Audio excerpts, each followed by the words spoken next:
Hello बच्चों, good morning. कैसे हैं आप लोग? उम्मीद करती हूँ सब बहुत अच्छे होंगे, अपनी प्रिपरेशन अच्छे से कर रहे होंगे और जिनके एग्ज़ाम हो चुके हैं या जिनका अगले साल एग्ज़ाम होने वाला है वो भी अपनी तैयारी कर रहे होंगे। आप सबको बता दें कि हमारी जो अनोखा प्रयास की पुस्तक है, जो NMMS के लिए और अनोखा प्रयास के लिए स्पेशलाइज हमारी टीम के द्वारा तैयार की गई है, उसकी ऑनलाइन सीरीज़ के द्वारा अपने चैनल के थ्रू हम आप लोगों को पढ़ा रहे हैं और उसके 3 भाग अब तक हम आपके साथ शेयर कर चुके हैं। आज हम 14 भाग आपके पास लेकर आए हैं और 3 भाग में हम 90 प्रश्न इसके कवर कर चुके हैं। चलिए शुरू करते हैं 91वें प्रश्न के साथ, जो कि है सामान्य विज्ञान का। अनोखा प्रयास और NMMS के अलावा भी अदर कॉम्पिटिटिव एग्जाम के लिए भी आपके लिए बहुत यूज़फुल होने वाले हैं। तो चलिए शुरू करते हैं आज की वीडियो को 91वें प्रश्न के साथ। बच्चों, 91वां प्रश्न है, चने के बीज का पौधे के रूप में बढ़ना कौन सा परिवर्तन है? तो आंसर इज रासायनिक परिवर्तन, क्योंकि जो चने का बीज है वो पौधा बन चुका है, बड़ा सा पौधा बन गया। क्या वो दोबारा से यही पौधा क्या दोबारा से बीज बन सकता है? नहीं बन सकता। तो इसका मतलब यह रासायनिक परिवर्तन है। अगला क्वेश्चन है बच्चों, रात्रि में जुगनू का चमकना कौन सा परिवर्तन है? तो आंसर इज रासायनिक परिवर्तन।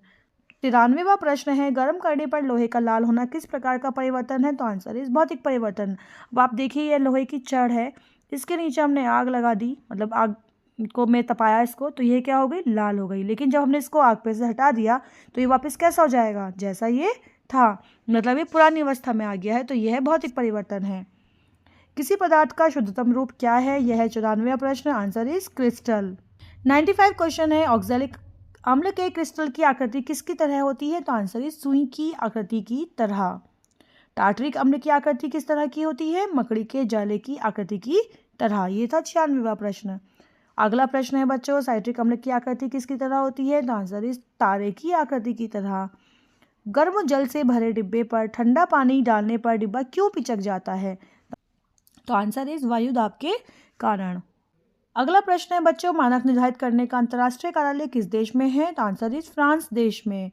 भारत में अंतर्राष्ट्रीय मानक मात्रकों के प्रतिरूप राष्ट्रीय भौतिक प्रयोगशाला कहाँ पर है? आंसर इज नई दिल्ली में। अंतर्राष्ट्रीय मात्रक प्रणाली में लंबाई का मानक मात्रक क्या है? Answer is metre. मानक मात्रक याद करना बहुत जरूरी है। अंतर्राष्ट्रीय मानक मात्रक प्रणाली में ताप का मानक मात्रक क्या है? Answer is kelvin. ताप को हम केल्विन में नाप सकते हैं, सेल्सियस में नाप सकते हैं, फ़ारेनहाइट में नाप सकते हैं। तो जो केल्विन है यह इसका मानक मात्रक है नापने का। अंतर्राष्ट्रीय मात्रक प्रणाली में पदार्थ की मात्रा का मात्रक क्या है? Answer is mole. अंतर्राष्ट्रीय मात्रक प्रणाली में ज्योति तीव्रता का मात्रक क्या है? Answer is candela. और 105वां प्रश्न है, अंतर्राष्ट्रीय मात्रक प्रणाली में विद्युत धारा का मात्रक क्या है? Answer is ampere. अगला प्रश्न है बच्चों, 1 इंच में कितने सेंटीमीटर होते हैं? तो आंसर इज 2.54 सेंटीमीटर, 2.54 सेंटीमीटर।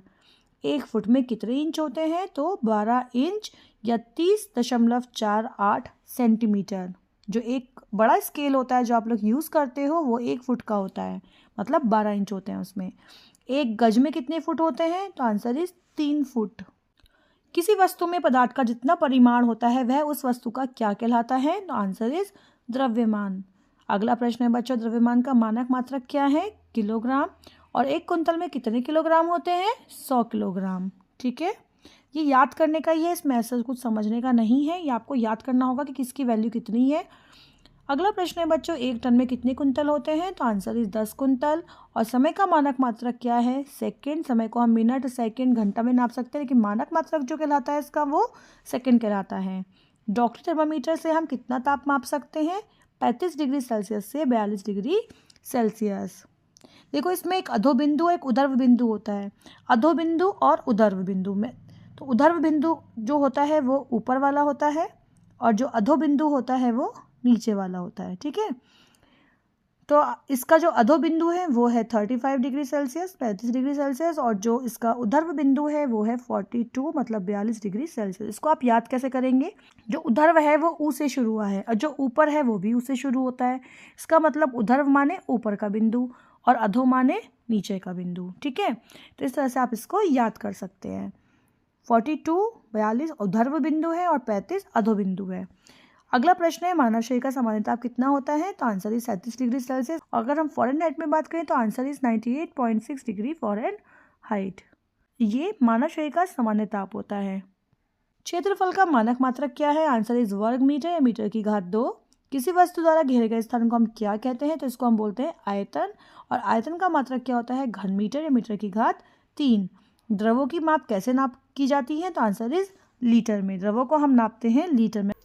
और प्रश्न नंबर 120 है बच्चों, बर्तन की धारिता की माप किस में ज्ञात की जाती है? तो आंसर है लीटर में। इस तरह से आज के 30 प्रश्न यहाँ पर ही कंप्लीट होते हैं और नेक्स्ट वीडियो में प्रश्न नंबर 121 के साथ हम आपको नेक्स्ट फ्राइडे फिर से मिलेंगे।